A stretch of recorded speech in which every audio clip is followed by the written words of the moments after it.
Hi there guys, how you all doing? Welcome back to the channel. Hope you're all keeping well. Hope you all had a good week so far, nearly the weekend, which is all good. As you can see, I've had a haircut, so there what my ears look like. This is what I actually look like, despite the appalling 3-month monstrosity of a moped I had in the last few videos. So yeah, hope you're all doing well, hope you're all getting on with your week and stuff like that.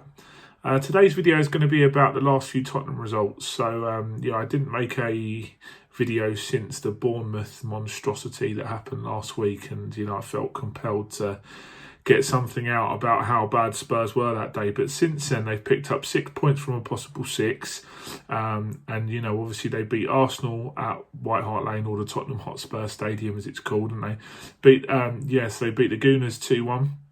At home, and then last night they beat Newcastle away from home 3-1. So 2 really good results. Got to be honest with you, 2 results which I didn't think were actually forthcoming, given how bad how bad the guys were against Bournemouth. I just couldn't see how we were going to finish off the season with anything other than a load of doom and gloom, to be honest, because there wasn't much to take from that game against Eddie Howe's men, who look like they're going to get relegated now. So, but yeah, I mean, credit to Mourinho. He changed it up quite a lot, not in terms of personnel, but in terms of a philosophy and a style of play and a formation for the Arsenal game.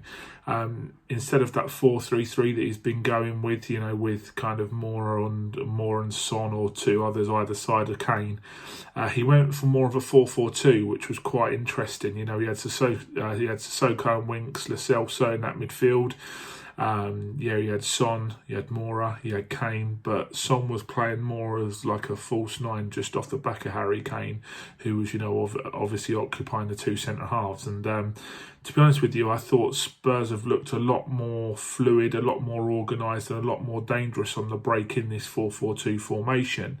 I know that, obviously Lacazette's 30-yard screamer against us knocked the wind out of our sails a little bit in that game, and I have got to admit, when Arsenal went 1-0 up, I was fearing the worst, due to recent performances and recent results. But yeah, credit to Jose, and but who's the other guy? I think the assistant's called João Sacramento, isn't he? And apparently Jose's been looking at Sacramento quite a lot of the tactical shape and setup of the squad in the last few weeks. So yeah, it's obviously been working, and I was very pleased with how Spurs did in that game. I thought that the back 4 absorbed a lot of pressure. They looked very, very organised, and with the 2 central midfielders, they were pretty deep lying.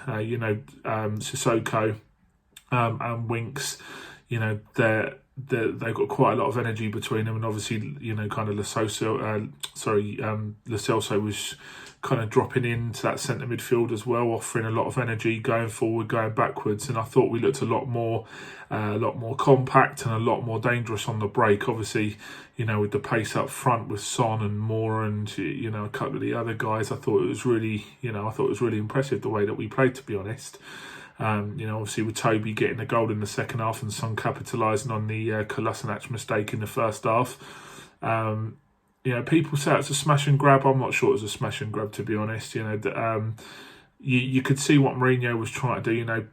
Quite a few people made a big deal of the possession that Arsenal had in the second half. I think at one point it was something like 70% in regards to Tottenham's, low to mid 20s in terms of possession. But it's not what you do without the ball, it's what you do when you've got the ball. And luckily we scored 2 goals, and we got the 3 points against Arteta's boys. So yeah, I was very pleased with that. And then obviously on to yesterday's game, I was a bit worried about this Newcastle game. I've got a few Newcastle fans that follow their channel, John, Carl and Andy. Shout out to you boys, thanks a lot for the support.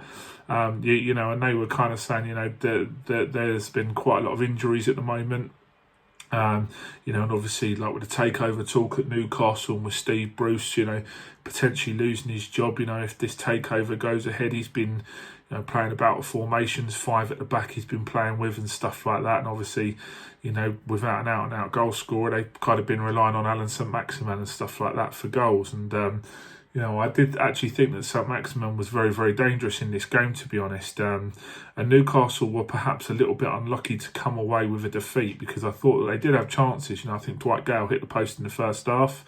But it was just individual bits of quality, when it really mattered from Spurs to get the victory over the line. And again, away from home, I don't know if I mentioned this in my last video, but Jose Mourinho has never won at St James's Park, which is a ridiculous stat when you consider, how good his Chelsea sides were. Obviously he's won 3 Premier League titles, and for him to never win at St James's Park is crazy, really, isn't it? So, yeah, he's obviously getting something right there. I also read last night as well that I think that since Mourinho's been at Spurs, there's only been 3 other clubs that have picked up more points than him since, he's taken over. So, I think he's the first one to admit that there is still a hell of a lot of work to be done. But you can obviously see, with the results that he's getting, that something is taking shape there. And, you've got to remember, this isn't his squad. Apart from Bergwijn, all of these players were here under Poch. So, yeah, this isn't his squad. He's not had a pre-season. I know he's had lockdown, but it's not really the same, is it? Because you haven't got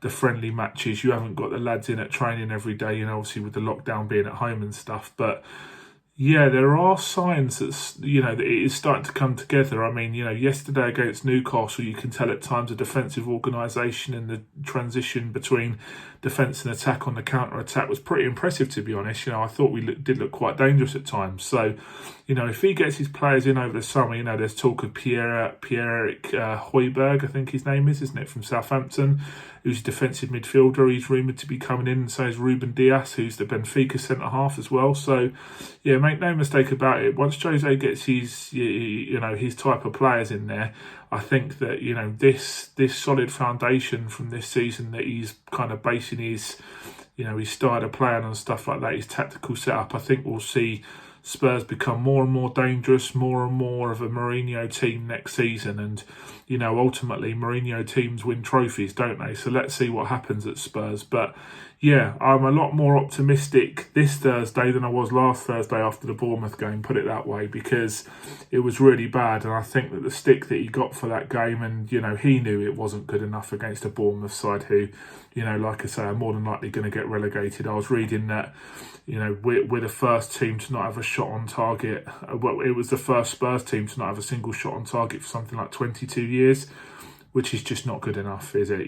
The very least you can do is have pot shots from 20 yards, and even if, the keeper makes a routine save, at least you try them out. But to not have a shot at all was very worrying. But yeah, since then, 5 goals in 2 games. Obviously conceded 2 goals, which isn't ideal, but yeah, there are signs that it's starting to come together. So, yeah, let me know what you think. I'd be very interested to know what other Spurs fans' opinions are of Mourinho and stuff at the moment, whether, you're optimistic heading into next season, whether you get Europa League or not. Personally, I'd rather be without Europa League, because I think that the amount of games is just not worth being in it, to be honest. But, it's another trophy to go for. The income would be handy as well with money. And, obviously, if you go all the way and win it, you play the 48 games and win it, or whatever ridiculous it is, you can qualify for the Champions League if you win it. So, yeah, I know that Jose has said that he wants to go for it and he wants to win it next season if they do qualify. I think he's won it twice before, hasn't he, as a gaffer? So yeah, let's see what happens. But yeah, I hope you enjoy the video, guys. Obviously, follow me on my socials. My Instagram account is East Terrace Football. My Twitter is @EastTerrace0. Obviously, subscribe on here if you're enjoying the content. I'm trying to push out more and more videos. So yeah, get talking, get adding, and yeah, keep safe, and I'll see you soon. Cheers. Bye then, guys.